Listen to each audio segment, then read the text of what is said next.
সরকারে গেলে দেশের কোনো অঞ্চলের প্রতি বৈষম্য করা হবে না বলে জানিয়েছেন বিএনপি চেয়ারম্যান তারেক রহমান। তিনি বলেন, শুধু বগুড়া নয়, সারা দেশের কথা চিন্তা করেই দেশের উন্নয়ন করা হবে। রাতে বগুড়া শহরের আলতাফুন্নেসা খেলার মাঠে নির্বাচনী জনসভায় দেয়া বক্তব্যে তারেক রহমান এসব কথা বলেন। বক্তব্যের শুরুতে বগুড়াকে নিজের বাড়ি হিসেবে উল্লেখ করেন তিনি। বলেন, গত 15 বছর বগুড়ার মানুষকে বঞ্চিত করা হয়েছে। শুধু বগুড়া নয়, গোটা বাংলাদেশই সত্যিকারভাবে উন্নয়ন বঞ্চিত ছিল। তারেক রহমান সবাইকে সতর্ক থাকার আহ্বান জানিয়ে বলেন, যেভাবেই হোক দুর্নীতির টুটি চেপে ধরতে হবে। দুর্নীতি নিয়ন্ত্রণ করার মাধ্যমেই এগিয়ে নিতে হবে দেশকে।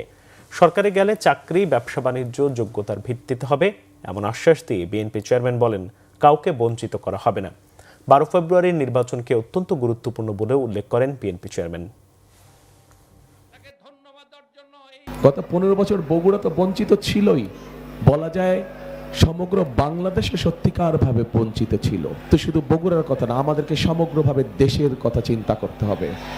বগুড়াকে যেমন আমরা সামনের দিকে নিয়ে যাব, ঠিক একইভাবে আমাদেরকে সমগ্র দেশকে সাথে টানতে হবে। সামগ্রিকভাবে সমগ্র দেশ কিন্তু গত 15 বছর সত্যিকার মানুষের যেই কাজগুলো, সেই কাজগুলো থেকে সমগ্র দেশ কিন্তু বঞ্চিত হয়েছে।